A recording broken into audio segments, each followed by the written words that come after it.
Bom dia, pessoal. Estou aqui fixando o comentário.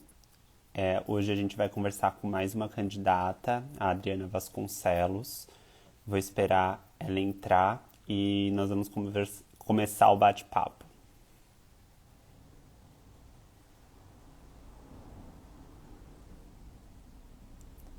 Aí assim que ela entrar e fizer a solicitação, a gente começa.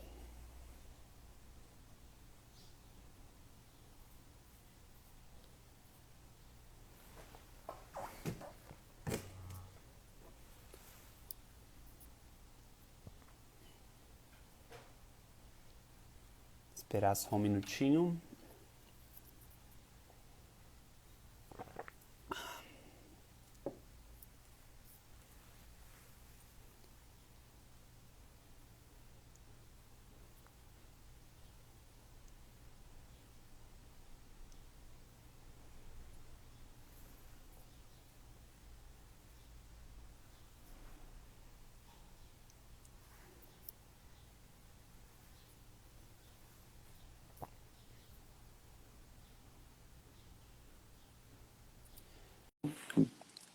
Vai entrar aqui.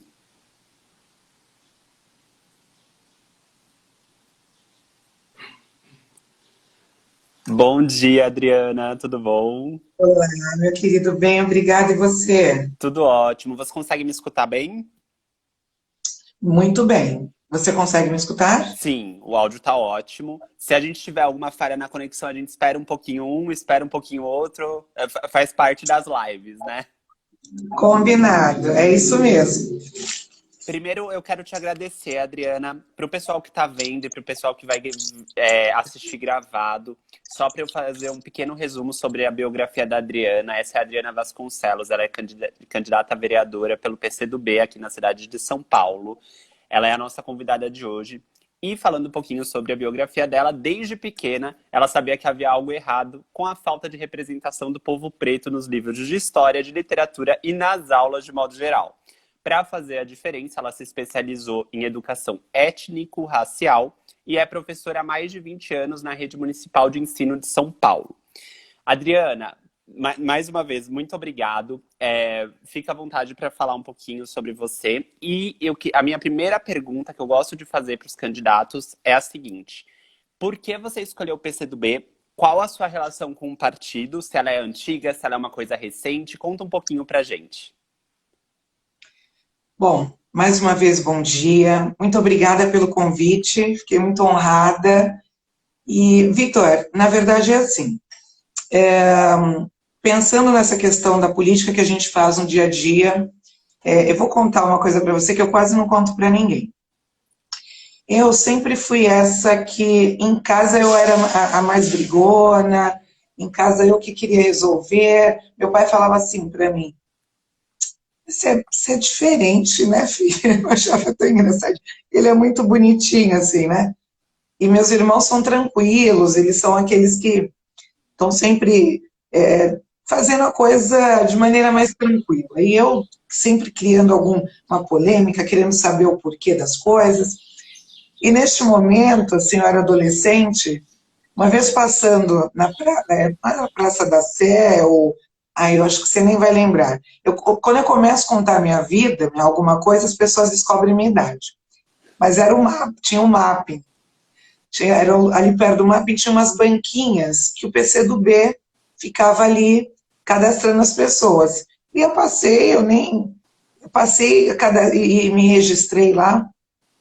Depois de muitos anos, e agora neste momento que a gente, em 2016, que eu decidi sair para a minha primeira campanha, eu não saí pelo PCdoB, mas eu tinha certeza que o PCdoB era o meu lugar, até pela ideologia, pelas lutas históricas, né? O PCdoB, ele é um partido tradicional e faz parte de todas as lutas que a gente já teve por democracia neste país, né? E era o que eu tinha de referência. De novo, falar a minha idade, pronto. Você não tinha muitas outras referências, né? Era o PCdoB, PT, mas o PT ainda era mais novo, e era o PCdoB mesmo, era o partido que era que fazia a contraposição do sistema posto. E aí passaram-se os anos, eu concorri pelo PSOL 2 vezes, e em 2018 eu fiz algumas agendas com a madrinha Alice Brandão, e foi aí que eu consegui novamente me aproximar. Ela me convida, e aí eu vou para o partido, porque eu vejo que tem muita coerência com o que eu acredito. Né? E até a questão de você conseguir colocar mais em pauta as lutas, né? Eu estou dizendo da questão, são várias lutas que a gente tem, né, para se manter uma democracia, e dentro dela a questão antirracista. Todos os partidos, Vitor, e aí eu digo todos, que são progressistas, eles ainda têm aí uma grande caminhada para se entender essa questão antirracista, já que se dá sempre no âmbito da luta de classes. Mas a gente consegue ir avançando. Perfeito, obrigado pela resposta. Já que você falou um pouquinho sobre isso, a gente vai falar sobre as suas propostas, as suas ideias, mas uma coisa que eu acho que é legal levantar e o pessoal analisar a sua visão sobre isso, é o fato que a nossa Câmara de Vereadores, né, os vereadores hoje, os que estão eleitos nesse momento, a gente tem menos de 15% de mulheres. E se eu não estiver errado, você me corrige, nenhuma é negra. Nenhuma. E como que é isso numa cidade em que a maior parte da população é mulher? Ou seja, eu vou trazer um pouquinho uma visão minha, mas é uma visão realista, que falta educação política para a população, e aí naturalmente as pessoas não votam em quem se identificam muitas vezes. Isso talvez venha mudando a passos curtos, né? É um caminho que o pessoal está percorrendo. Mas como que é essa visão para você? Porque você vai representar, no mínimo do mínimo, assim, só de cara, as mulheres e a população preta. Então fala um pouquinho sobre isso. Tá. A gente está falando sobre o racismo estrutural, né? Então são vários entraves para que não tenhamos pretos e principalmente mulheres pretas. Uma delas, e aí quando você me diz, que é muito real quando você me diz que a gente não vota nos iguais. Então primeiro você tem uma construção histórica que te coloca num lugar de não pertencimento, de realmente, aí você tem a questão, ainda nessa questão histórica, da autoestima, você é colocado no lugar de vocês nunca inventaram nada, vocês não criaram nada, este lugar não é para vocês. Historicamente, quem sempre tem essa história que apagaram, né? Então, e aí eu sempre falo da questão da educação, e essa educação eurocêntrica sempre nos disse que aquele lugar não é para nós. Lugar de poder, lugar de decisão, tem que ser para os brancos. E aí, então, você tem aí uma questão. Outra questão, Vitor, é a questão financeira também, né? Quando você, infelizmente, ainda hoje, com todas as mudanças que tiveram, historicamente esse lugar foi para as pessoas que sempre estiveram no poder e o poder está relacionado ao dinheiro. Se você for ver a história da primeira Assembleia, né, da primeira Câmara de Deputados, de Vereadores, é sempre a questão das pessoas que já vinham, ou eram fazendeiros, grandes fazendeiros, e as leis feitas também por eles, para eles. Avançado, agora a gente tem que separar, uma coisa é a política institucional e outra coisa é a política do dia a dia. E em relação à política do dia a dia, nós, principalmente as mulheres pretas, sabemos fazer e fazer da melhor maneira, né? Porque somos nós que somos atravessadas por todos os entraves, todas as mazelas que existem nessa sociedade. Nós, as mulheres pretas, somos atravessadas. Então você vai falar falta de estrutura na moradia, transporte, a questão de gênero, a questão da LGBTQIA-fobia. Então, todas, coloque assim, todos os contrapontos que a sociedade coloca, que é fora do padrão estabelecido pela branquitude, nós estamos ali, sendo atravessada por todos. Então, e aí também, um outro fato que eu coloco, e que quase não se fala, é que nós viemos do matriarcado. E, Vitor, você já ouviu uma expressão assim? Ai, lá vem essa barraqueira. Você já ouviu isso? Ah, isso é Já. uma barraqueira. Briguenta. Isso sempre, se você for ver, quem são as barraqueiras? As mulheres pretas. Por quê? Mas nós não somos barraqueiras. Primeiro, que a gente não está no mesmo lugar da mulher branca de poder esperar o marido, esperar alguém para resolver. Nós sempre estivemos num lugar de resolver. Às vezes, as nossas famílias não tinham o marido. É a mulher, e a maioria dos lares mais pobres são sustentados por mulheres negras. Né? Então, assim, e aí dizendo que nós viemos do matriarcado, que é também essa estrutura que vai contra essa estrutura patriarcal. No matriarcado, a mulher é o centro, respeita-se os mais velhos, porque tem a sabedoria, e os mais novos, que é a nossa continuidade. E a mulher é o centro. Mas, diferentemente do feminismo, que o feminismo vem para proteger a mulher preta, na verdade, e aí para a mulher preta a gente cria o feminismo negro, diferentemente do feminismo, essa sociedade não tem nenhum problema com a questão dos homens, porque os homens nessa sociedade entendem este poder da mulher e entendem que eles também são essenciais. Então, eu digo que é uma sociedade que deu certo, é equilibrada. A questão de gênero também é respeitada. Bom, isso daí dá uma outra live que depois a gente pode fazer.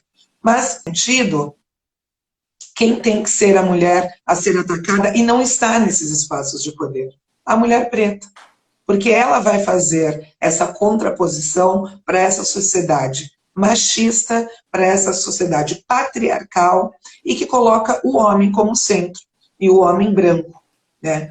Então, é importante que se coloque na cabeça dos iguais ou das pessoas pretas, das pessoas pobres, que esta pessoa não pode responder por ela.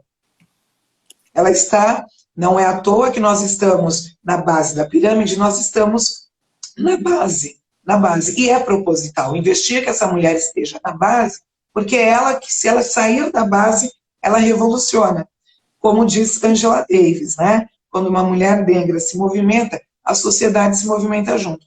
Porque, só para concluir, nós temos essa questão de ter conhecimento sobre todos, mesmo que não seja o conhecimento técnico, mas a gente tem o conhecimento do dia a dia. Temos também política, nosso corpo é político. Né? E aí você tem a contraposição, porque se você consegue acessar as outras camadas da estratificação social, você já começa a transformar, porque, além de tudo, nós temos o olhar sensível e afetuoso. Né? Então, é um conjunto, é um combo aí, é um combo que realmente abala as estruturas, então é importante que essa mulher não tenha ascensão. Um caso muito evidente, que vai ser sempre citado, é o caso da Marielle, que ela rompeu todas essas barreiras impostas por essa sociedade branca, do homem branco, né? Porque ela é patriarcal e ela é do homem branco. Ele é colocado como o exemplo a ser seguido. Né? Então, é colocado como exemplo de perfeição. E aí todas as outras pessoas têm que seguir, tentar se espelhar e tentar chegar neste modelo de perfeição. Né? Inclusive negros e negras. E negras. Perfeito. Eu vou entrar um pouquinho nas suas pautas, nas pautas que estão no seu programa. E uma delas é que é o primeiro ponto. Você coloca educação antirracista, e aí, só para colocar exatamente como tá, você coloca em investir na formação de professores para efetivação das leis. Aí tem duas leis específicas, uma de 2003 e uma de 2008, que obrigam o ensino da história da África, dos africanos e dos povos originários em sala de aula. Eu achei muito interessante você trazer essa pauta. Quero que você fale um pouquinho sobre ela, porque em 2013 e 2008 eu ainda estava em sala de aula, né? Eu ainda estava nesse processo. E eu não vou dizer que eu estudei zero do povo africano, mas eu estudei muito pouco. Foi, assim, bem pouco mesmo, foco mínimo. E eu queria que você falasse um pouquinho sobre essas leis e sobre essa sua pauta. Bom, essas leis, elas vieram junto com as leis afirmativas, né? E o que é você saber sobre o povo africano e quais as influências que eles tiveram aqui no Brasil para a formação deste país e também dos povos originários. Quando você coloca, Vitor, a educação contada a partir de um só olhar, você começa já a fazer a manutenção desse racismo estrutural que eu falei para você, dessa estrutura racista que coloca os negros e os povos originários em condição de servidão, e principalmente, de novo, eu vou voltar um pouco na mulher negra, ela é colocada no lugar de servir e servir de todas as formas, né? E realmente você faz essa manutenção, porque imagina você, e aí você vai poder dizer, eu vou falar no lugar de menina e criança negra, você chegando aos 6 anos na escola e ouvindo só sobre o seu povo, que você foi escravo, né? Aí você já coloca uma pecha, quando fala escravo, todo mundo olha para a única criança negra que tem na sala, se tiver, que são inferiores, que vieram arrastados, que nunca contribuíram intelectualmente. Então a gente aqui, essa parte a cabeça é tirada, a cabeça pensante é a Europa. Então, as criações, porque a filosofia, porque a medicina, porque a matemática, começaram tudo na Grécia. E aí você fala, e aí eu te falo que a questão da autoestima, daí você fala, eu não quero fazer parte desse povo. A negação começa. E o não pertencimento, que daí quando eu te falo que você tem um padrão estabelecido, como que a gente vai querer? A gente vai querer se aproximar desse padrão cada vez mais, só que a gente nunca vai se aproximar. E a estratificação está posta, porque quando uma criança branca ouve que ela vem de um povo que inventou tudo, que continuou inventando, quando ela chega num hospital que só tem médicos brancos, quando ela chega numa universidade que só tem pessoas brancas, ela se sente pertencente. Aquele espaço é dela. A criança negra é colocada para fora. E aí a gente cresce. E o que eu estou querendo dizer com tudo isso? É importante que a gente tenha conhecimento que, na linha do tempo, só começa na Grécia, começam essas medicina, matemática na Grécia, 750 anos antes de Cristo. Matemática na África, você vai falar 20 mil anos antes de Cristo. Né? A medicina é extremamente avançada, a gente falava já sobre questão de anestesia. Quando a gente fala de aparelho dentário, parece que é uma coisa muito recente, e não. Né? A gente tem arcadas dentárias de muitos anos antes, séculos antes de Cristo. Então, isso não é trazido para nós. Se você traz isso para a nossa escola, essa divisão, cidadãos de primeira classe e cidadãos de segunda classe, começa a diminuir. O que não tem perda, viu, Victor? Mas por que então não se fala, Adriana? Porque as pessoas que sempre estiveram no poder, elas têm medo de perder esse lugar de privilégio. Né? Porque o lugar de privilégio não é porque eu sou melhor, é porque eu fui colocado neste lugar. Toda a estrutura foi posta para que eu estivesse nesse lugar de privilégio. Né? E também um medo de, agora eles vão tomar o nosso lugar. Um outro exemplo, Vitor, ainda sobre as leis afirmativas, falando sobre as cotas, você ouvia muito, né, nas universidades, agora eles vão vir pegar o nosso lugar, eles vão vir pegar o meu lugar, porque realmente é o meu. Foi criado essa imagética de todos os lugares serem só dos brancos.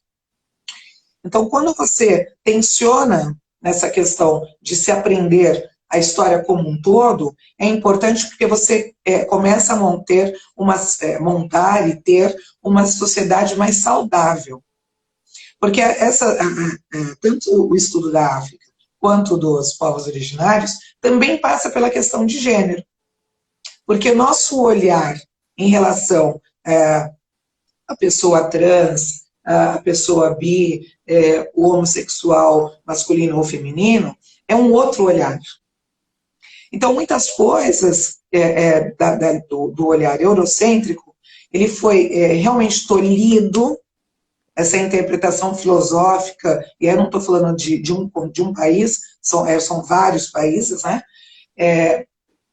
Ele realmente ele não quer que isso chegue. Então, se você for ver a fundo, você fala, nossa, eu quero saber mais, então, você vai ver coisas maravilhosas e que traz essa sociedade equilibrada. E aí, do outro lado, de outro modo, traz também o matriarcado. E, por outro lado, também, porque tem gente que fala assim, Vitor, ai não, vai falar sobre África, vai ensinar a fazer trabalho de despacho aqui na escola, não pode. E daí você já vai para uma outra questão da religião. Religião, nós falamos em todo o estudo de história, e aí eu quero frisar que não é só história e geografia que tem que falar sobre África e os povos originários, são todas as disciplinas, mas trazendo mais para a história, quando você vai falar sobre a formação do Brasil, a gente fala, aliás, sobre a formação do mundo, a gente vai falar da Europa, a gente fala do catolicismo, né? Catolicismo, a gente fala primeiramente do catolicismo, depois que fazia parte do poder, né? Aí depois você vem com a reforma, e aí você vai falar do anglicanismo, que daí daqui a pouco você está falando das igrejas evangélicas, né? Tudo tal. Então, você está falando de religião, mas não quer dizer que eu estou ensinando o Vitor a ser padre, não quer dizer que eu estou ensinando o Vitor a ser um pastor, e não quer dizer que se nós falarmos sobre as matrizes africanas neste contexto histórico, eu vou ensinar alguém a ser uma Iarorixá, um Babalorixá. Nós vamos falar sobre uma filosofia de vida. Se você falar do candomblé dentro da escola, você está trazendo uma filosofia de vida. Você está falando sobre filosofia, você está falando sobre estrutura de sociedade, e aí a gente volta na questão do matriarcado. Você está falando sobre política, né? Porque se você fala que as mulheres que estavam no centro, elas gestavam e geriam. Então, você está falando sobre política, você está falando sobre resistência, sobre cultura, você vai para um âmbito maior, um espectro maior do que só da religiosidade. Então, é muito importante que nós tenhamos dentro das escolas as leis 10.639/03 e 11.645/08, para que a gente tenha uma sociedade mais saudável, não doente, porque hoje a gente tem uma sociedade doente e que adoece, né? E quando você me fala, Vitor, que realmente não teve acesso, e é isso, é proposital. Não é culpa do Vitor não saber falar dentro de sala de aula sobre a cultura africana. Não é culpa do Vitor. Não é culpa da professora Adriana, que é uma mulher negra, que fez História e Geografia e também não aprendeu na faculdade. Eu tive que ir além, né? Então, dentro dos meus projetos, o que eu tenho? Porque também tem a questão do racismo, também tem professor racista, viu, Vitor? Então, para a gente conseguir que essa lei seja colocada realmente dentro das escolas, primeiro passo são os professores se reconhecerem racistas, né? Porque o racismo é estrutural, ele não parte, você não precisa de uma ação individual para que ele aconteça. Ele está posto. Então, individualmente você tem que entender isso e também se ver como que você age dentro dessa estrutura racista que todos são, né? Afinal de contas, foi o que foi posto, o que foi apresentado, o que vem sendo, tendo essa manutenção durante séculos. Depois disso, eu ouço muitas, né? Eu estou dentro da escola, dentro de sala de aula, o professor dizendo, mas não tem material. Tem, viu, Vitor? Tem material. Mas eu não aprendi. Eu falei, bom, gente, vamos partir então do princípio do conhecimento mesmo? Vamos partir do princípio que o Estado falhou, mas não falhou porque não queria, foi proposital? Nós que somos da rede pública municipal, Vitor, nós temos dentro dos CELS, que são aparelhos de educação completos, né? A gente também tem a opção, a Adriana quer fazer uma outra graduação. Nós que somos da prefeitura, nós temos acesso, e são nos CELS. Então, para suprir esta falha do Estado em relação à formação dos professores, eu sugiro, né, vou sugerir essa lei, esse projeto de lei, que os professores voltem aos bancos de sala das universidades, e no caso, para a gente vai ser no CEL, para poder ter essa formação, e todos os professores. Aí você fala, nossa, mas, porque assim, o professor não pode ser onerado, isso também é investir na formação do professor, que já está na lei, e com esse desmonte da educação, nós não temos mais, então é investir também na formação continuada do professor, e eu não posso onerar o professor mais uma vez, não posso fazer com que ele pague um curso, não. Então, é a prefeitura que tem que fornecer. Já tem um aparelho, não tem que construir faculdade, não tem nada, é só que o professor tenha acesso, nesse sentido. Perfeito. Eu vou complementar, e você me disse é parte da sua visão que eu vou dizer, até para trazer para a nossa audiência, tá? Quando você fala, além da gente não ter esse acesso a essa educação, porque nós não temos mesmo, e majoritariamente é muito raro, são exceções, a gente tem um sistema em cima que muitas vezes bloqueia, e aí eu vou trazer uma experiência de uma amiga minha que é preta, é minha amiga desde a 8ª série, ela se formou professora e ela é professora da educação básica em uma escola particular. E a gente já trocou várias ideias, e ela fala da dificuldade dela conseguir trazer os assuntos, porque o pessoal de cima da escola barra, e quando não é o pessoal de cima, muitas vezes o aluno comenta com o pai, e aí o pai quer barrar de alguma forma. Então, e aí, a minha visão como jornalista, e eu sempre fui uma pessoa que sempre correu muito atrás da politização das pessoas, eu gosto muito de política, eu gosto dessa informação, é que as pessoas, elas têm... primeiro, elas têm medo do que elas não conhecem, e depois elas não conhecem por causa desse sistema estrutural. E aí a gente passa a ter um monte de gente ignorante na base da palavra. Ignorância, gente, é você não ter a informação, é você não ter acesso a essa informação. Como que você vê esse sistema, Adriana? Bom, é isso. Primeiramente, a gente tem que... passo a passo, é a partir da educação mesmo, né, Vitor? Então, primeiramente, os professores têm que estar preparados para isso. Depois, é lei, né? Uma vez que você já deu toda a formação, não tem jeito. Eu falo que só penalizar não resolve. O Vitor fez X, Y, Z coisas, eu vou culpabilizar e vou penalizá-lo. Não muda. A cultura, ela está posta. E a cultura é a cultura eurocêntrica, né? O eurocentrismo, ele está. E, então, para você romper... Só que é lei, Vitor. A gente usa esses, eu digo, são paliativos porque é direito do professor e de todos terem acesso ao conhecimento. Mas uma vez que este conhecimento é impedido, e aí... De ser colocado em prática, é lei. O que acontece? Denúncia. Aí não tem jeito. É denúncia. É denunciar essa escola. E aí, quando você me traz que é uma escola particular, e ela sendo funcionária, é muito complexo, né? Porque como que ela se manifesta em relação a isso e perde o emprego? Então, é um movimento que não pode ser sozinho, tem que ter redes, e aí você vai criando redes que vão também te dar esse suporte, fazer essas conversas em vários ambientes, né, despertar mesmo. Você não precisa necessariamente, Vitor, eu vou dar uma dica aí para professores que querem começar e não conseguem, porque como que você vai falar direto? Como que você vai falar direto? A Jaqueline, querida, professora também maravilhosa, uma irmã maravilhosa. E outras, a Kátia, enfim, todo mundo aí. E aí, Vitor, como que a gente faz para trazer este assunto sem que essa professora, mulher preta, que precisa desse emprego, seja prejudicada? Ela começa a trazer de um outro viés. Então, por que que você pode trazer numa pesquisa?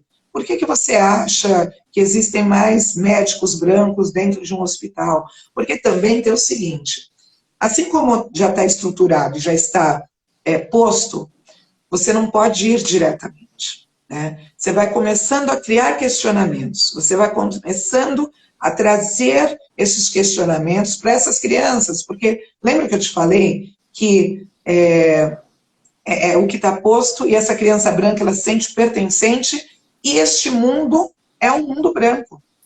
Então ela não começa a questionar, mas por que que não tem médico preto aqui?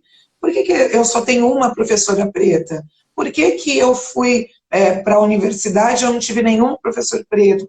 Então, o professor ele também tem que começar, este professor que quer trazer, fazer de estratégias, ó, a Jaque está falando de capa de revista, então trazer este assunto de uma maneira que não seja tão direta, mas já comece a despertar para a consciência. E a partir do momento que você começa a despertar para a consciência, você começa já a trazer este assunto de maneira que não cause tanto impacto, né? Ai, estão querendo doutrinar a cabeça dos... Porque daí, gente, porque é ideologia, porque daí você começa a vir umas bobagens, que na verdade é para não mexer com a estrutura da branquitude. Então você tem que ter estratégias, né? Estratégias, que daí dá certo. Perfeito. E eu vou te falar, não é fácil não, porque eu mesma, tendo estratégias e já trabalhando há muitos anos, sem escola pública ainda, falando para as crianças que são iguais, porque elas também aprendem que a gente não está no lugar de destaque, que nós não... Então, quando você traz, também tem aí não é rejeição, mas tem uma resistência. Então, é passo a passo, viu, Vitor? Perfeito. Agora, se por um acaso tiver uma represália, tiver uma retaliação, é 190 e muito que bem. Certíssima. Outra das suas pautas são as mulheres. E aí você coloca dentro do seu projeto que você quer criar espaços como hotéisinhos, onde as crianças possam permanecer, possibilitando a permanência das mães em seus trabalhos noturnos. Como funcionaria? Seria um lugar onde as crianças podem ficar, por exemplo, no trabalho noturno, podem ficar lá sendo cuidadas, dormindo? Qual é essa ideia? Exato, é isso. Há um tempo atrás as pessoas falavam creches noturnas, mas não pode, não existe. A creche, ela tem já, dentro da LDB, ela tem a intenção, né, e o objetivo de preparar essas crianças para os anos vindouros e é totalmente no sentido educacional mesmo, né, do aprendizado.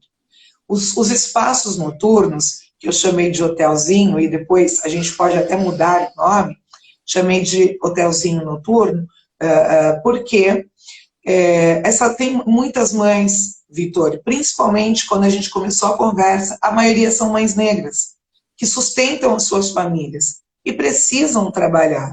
E aí não tem isso, eu quero trabalhar. Não, é noturno o trabalho, às vezes são enfermeiras, enfim, todas as profissões, eu digo todas, né? Todas.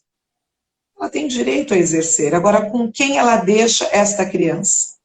Então, tem que ter espaços que essa criança fique, que ela fique em segurança, seja alimentada, que consiga dormir em segurança, para a mãe poder trabalhar tranquila, para depois ela poder pegar essa criança. E ter a paz que ela está conseguindo. E também, não só na questão do emprego, Vitor, mas tem a questão também que não obrigatoriamente essa criança precisa dormir, mas a mãe precisa estudar. E ela não consegue, porque daí ela sai do trabalho, a creche termina tal hora, ela precisa correr para buscar, e aí ela não consegue, porque daí acabou, não tem com quem ela deixar. Né? Então, é nesse sentido. Ela vai poder ou ficar à noite, dormir a noite toda, ou ficar um período que a mãe possa terminar, ir buscar, nesse sentido. Né?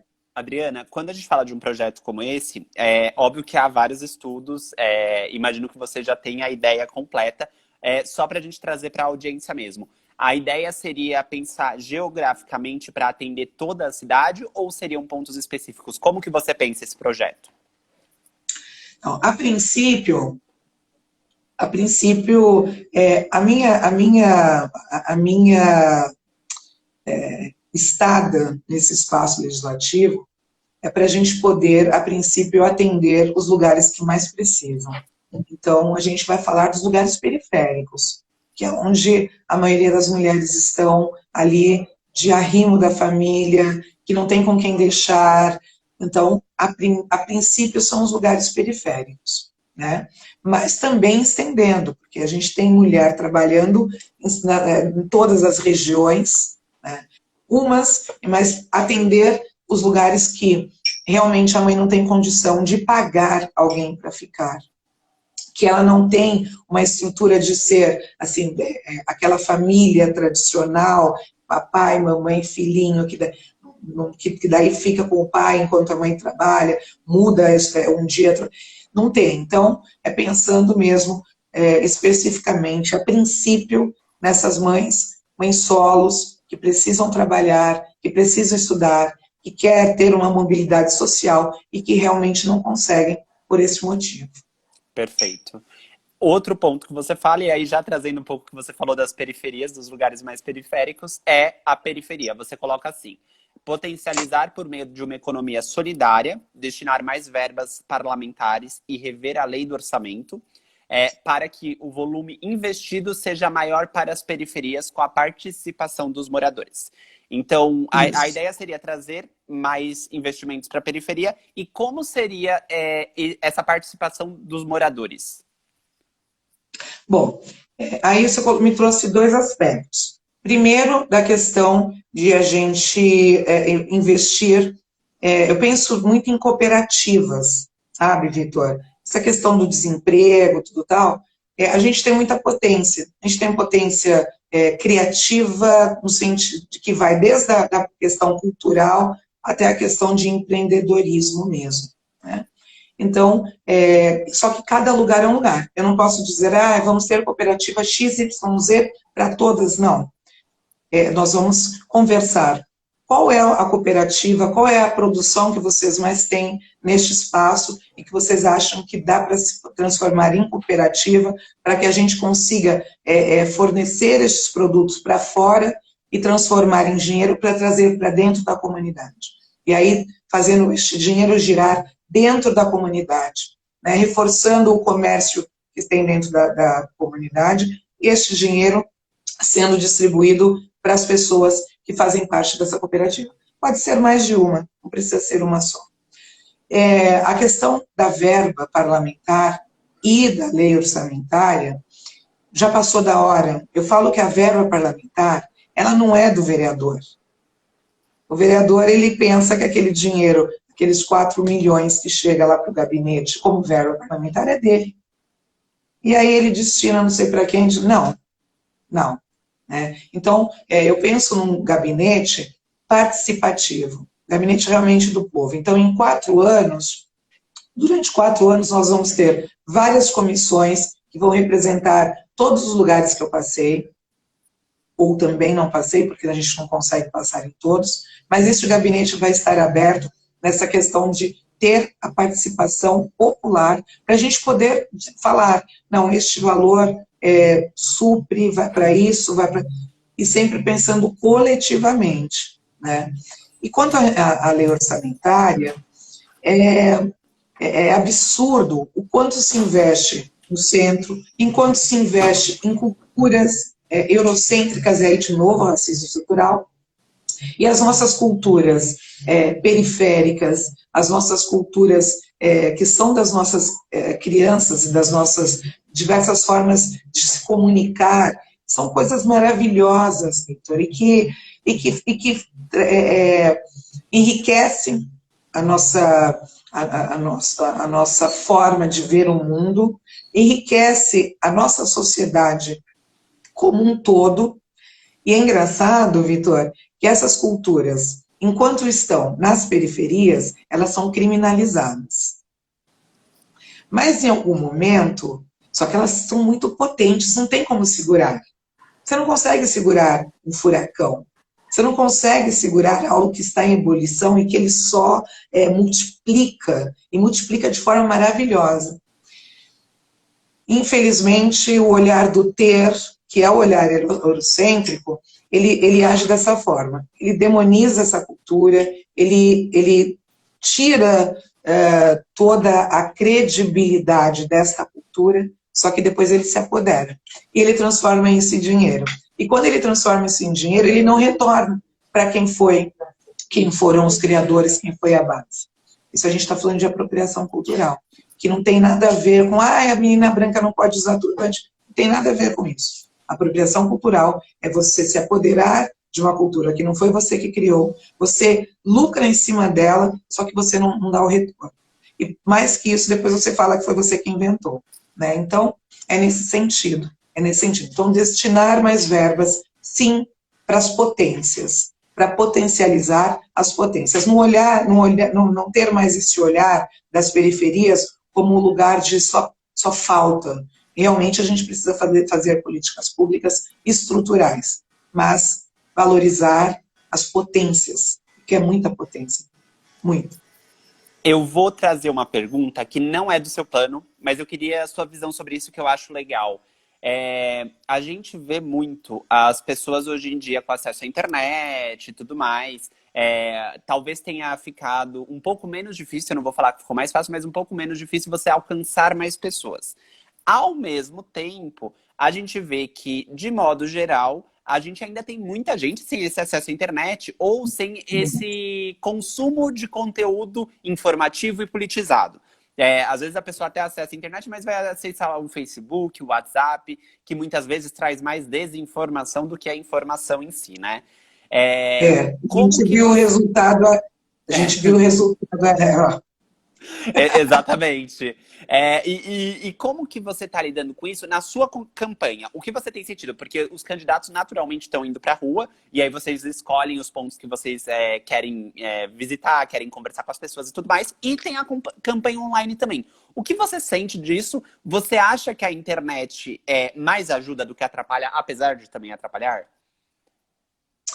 Bom, as pessoas estão mais politizadas, viu, Vitória? É importante que se tenha esse acesso, a gente consegue alcançar um diâmetro muito maior, né, de pessoas. Só que o que é importante você ir para a rua, mesmo com esse tempo de pandemia, tem que tomar todos os cuidados, óbvio, mas é você olhar nos olhos das pessoas. Olhar nos olhos das pessoas e ouvir. E aí você faz esse contraponto. É isso que você está vendo? É isso que estão veiculando para você? Porque o que acontece, Vitor, ainda, quem começa a colocar, quem coloca fake news, ele investe no pensamento de que essas pessoas que tiveram menos acesso à educação são ignorantes, e não são. Eu tenho ido muito, Vitor, que eu falo que assim, esse momento de campanha, eu digo que é só um momento. A gente já tem um trabalho antes e vai continuar tendo depois. Né? Então, eu acho maravilhoso, me dá mais gás, você chegar numa comunidade e a pessoa olhar para você e falar assim, qual que é seu projeto? Uma senhorinha que não teve acesso nem até a 4ª série, mas não tem, ninguém mais está se deixando enganar. E aí mas é isso que está na conversa, no olho, e não tem coisa melhor do que a multiplicar. Vai passando de um para outro. E as pessoas sentem se você está falando a verdade, se você está falando a mentira. Não tem mais, Vitor. Isso eu acho, foi um avanço. Aí você fala, mas a maioria que votou no XYZ tem um outro aspecto, que daí já passa pelo campo religioso, tem aí uns... Mas mesmo assim,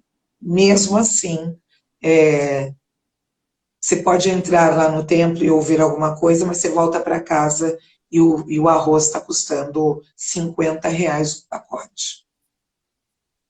Não tem mentira que dure quando você traz a política para o dia a dia, né? Então, é importante que você tenha o acesso à internet, é importante que nós, candidatos, tenhamos, você vê as propostas, como que eu vou passar minhas propostas individualmente? A gente não tem nem tempo, né? E neste momento ainda de pandemia, fica muito mais restrito você fazer reuniões com um número maior, não.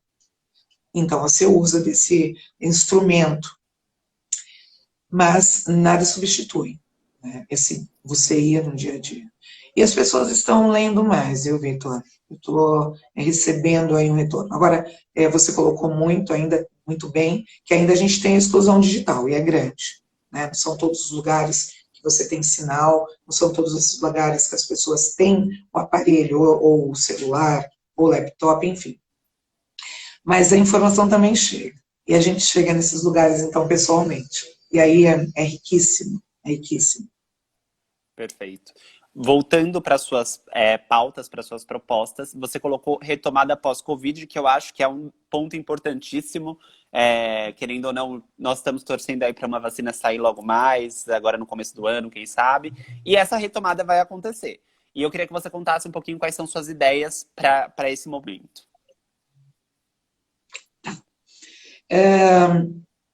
Eu já coloquei um pouco para você que todo mundo colocou assim, porque as mazelas do tempo da Covid, as mazelas ficaram muito mais escancaradas. Eu digo que não, viu, Vitor?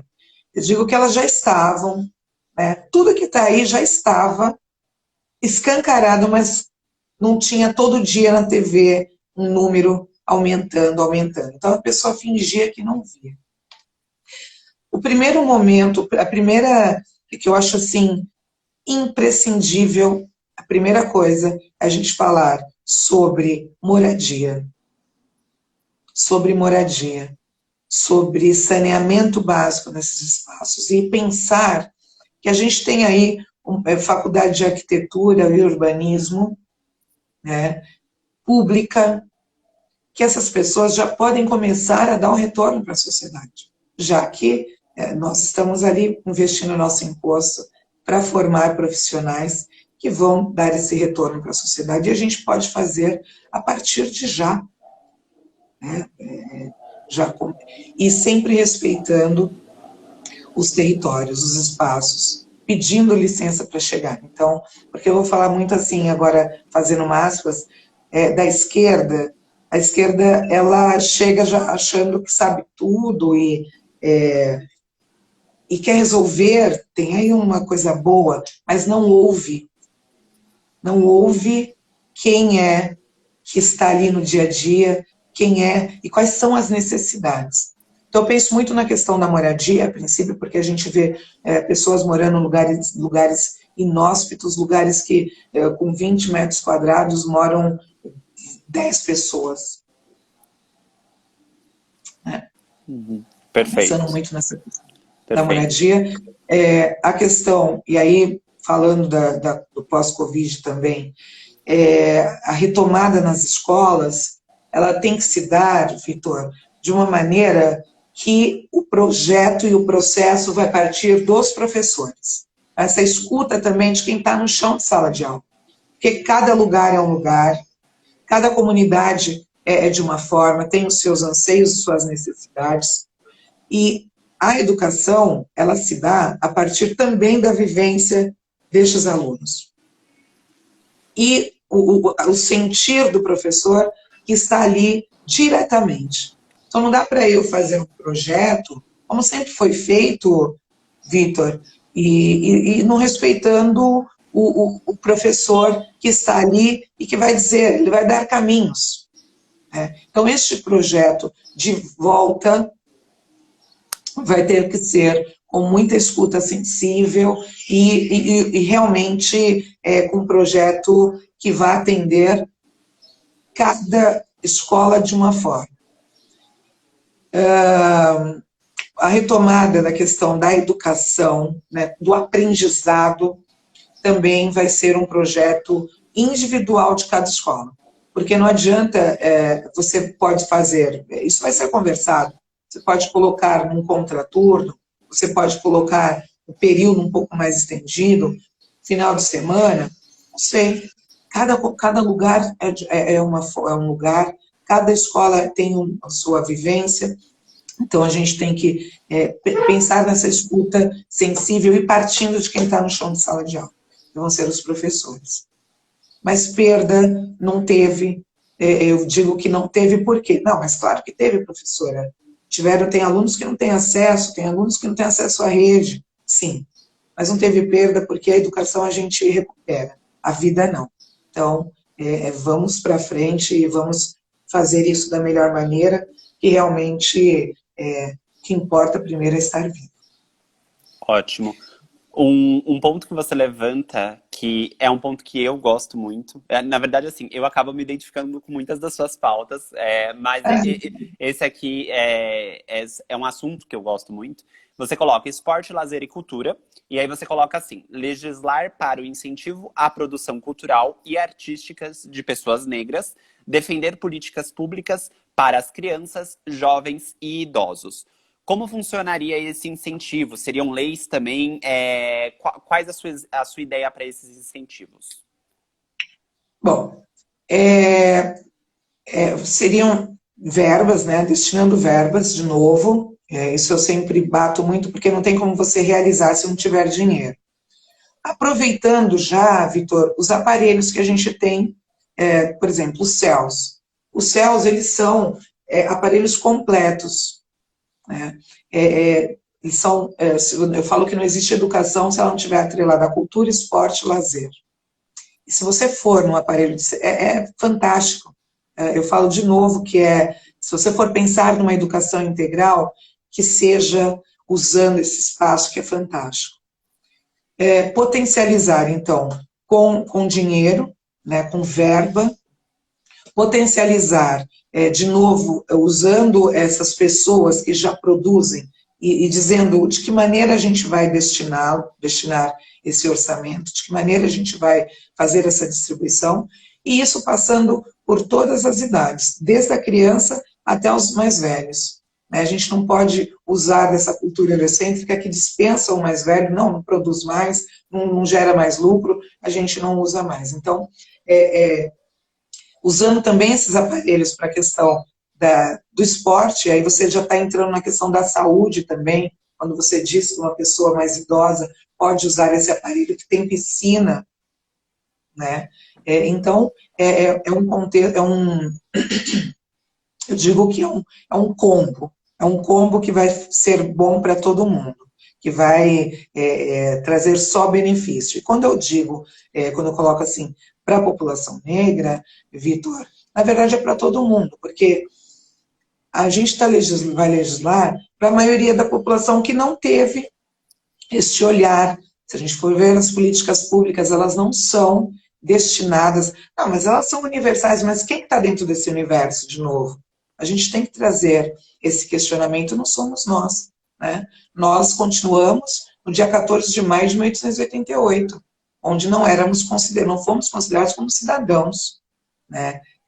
De novo, aquela perseguição pelo pertencimento. Então, você legislar para essa população que não teve essa legislação com um olhar voltado para ela, você melhora a qualidade de vida da sociedade como um todo e se melhorar para quem está muito ruim, quem está bem vai ficar melhor ainda. Então, é nesse sentido. E sempre pensando, Vitor, nos conselhos participativos. Sempre pensando nos conselhos participativos. A gente não pode, e aí, aproveitando, fazendo aspas, em relação à privatização. Esse povo que tem essa loucura, parece que eles dormem com a palavra privatização, eles acordam privatização, fala qual é o seu nome, privatização, né? Uma coisa meio insana.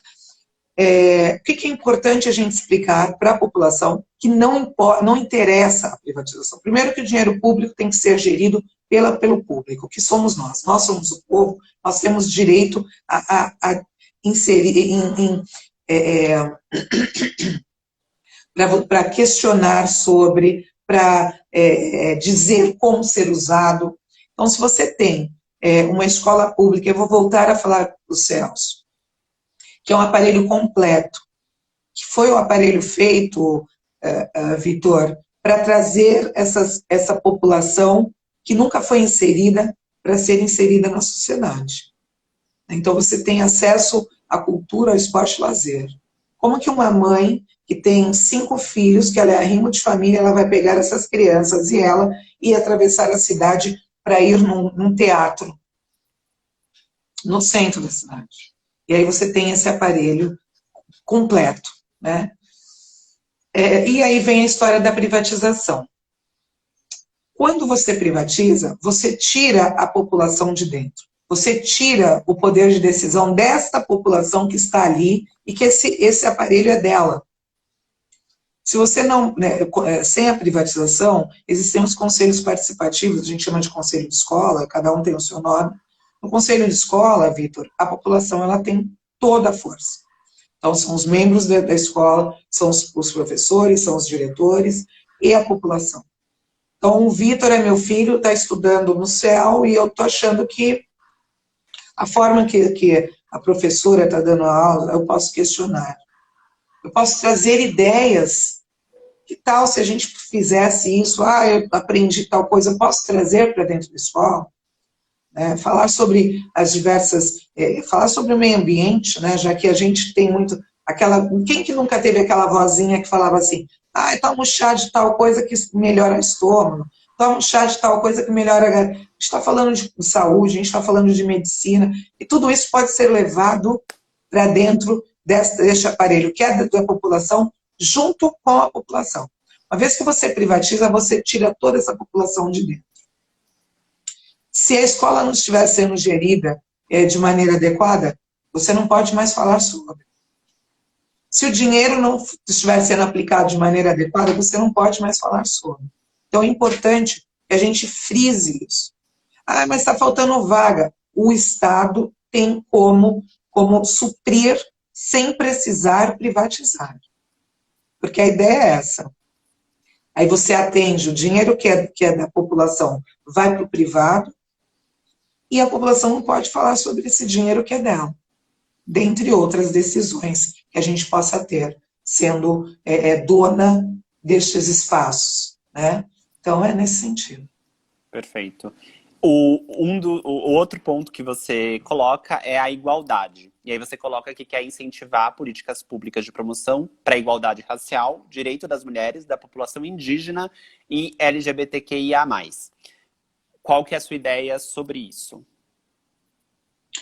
Bom, quando a gente fala em igualdade, primeiro a gente tem que falar em equidade. Né? A gente tem que falar em equidade. E aí, de novo, você tensionar na questão da educação. Quando a gente fala em educação em período integral, você pode trazer tudo isso para dentro da escola. Né? Tudo isso. Então, quando a gente fala da população de povos originários, Vitor, a gente tem criança ainda achando que o índio usa aquela peninha, né, o cocar, e vai... Se você traz algum representante dos povos originários para dar uma palestra, né, para dar uma palestra na escola, tem criança que olha e fala, não, você não é índio. E aí também é pejorativo falar índio, né? São povos originários. Isso também foi um apelido inventado pelos brancos para colocar todo mundo, 350 etnias, cada um com a sua cultura, cada um com a sua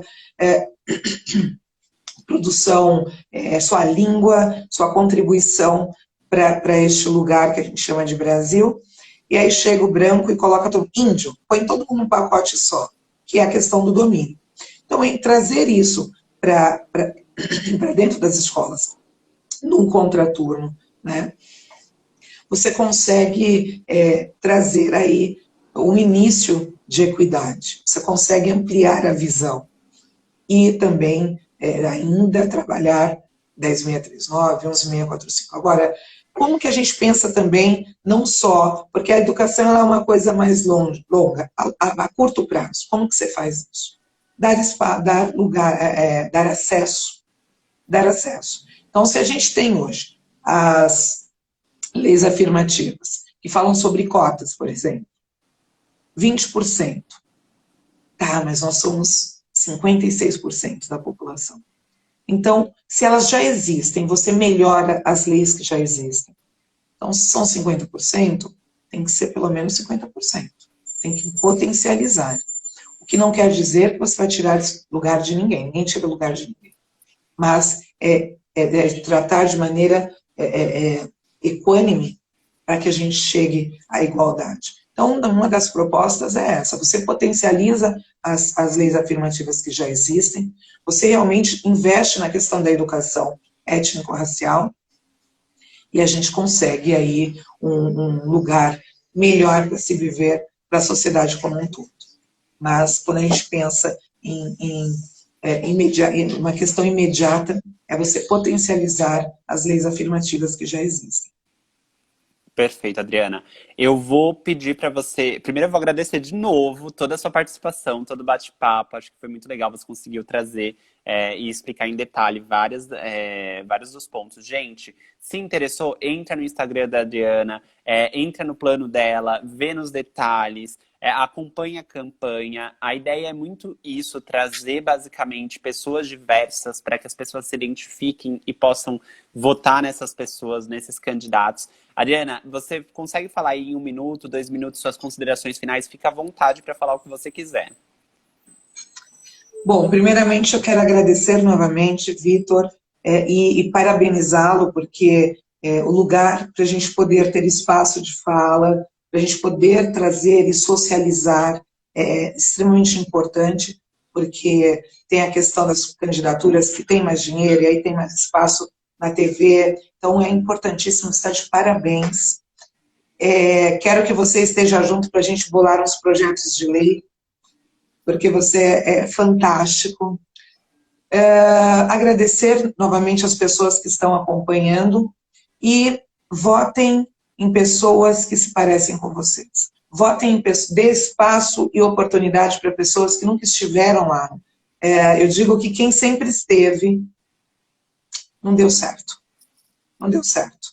Porque senão nós não estaríamos aqui falando sobre genocídio da população negra, não estaríamos falando sobre o país que mais mata mulheres trans, o país que persegue as matrizes africanas, que mata só porque a pessoa não tem a mesma orientação sexual que ela. Então a gente não estaria falando sobre como resolver a barbárie. Então essas pessoas que sempre estiveram lá dentro, elas não pensaram no coletivo. Nós temos que ir para lá para pensar de maneira coletiva e levar o povo lá para dentro. Porque quem sabe das necessidades e melhorias é quem está no chão do dia a dia.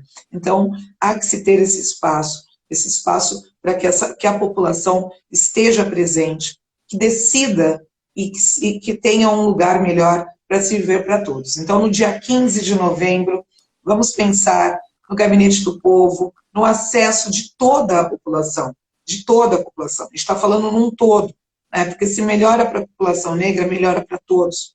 Vamos pensar no antirracismo, porque o antirracismo é necessário para que a nossa sociedade avance. A gente só não avançou em todos os aspectos. Eu estou falando de um novo marco de civilizatório, Vitor.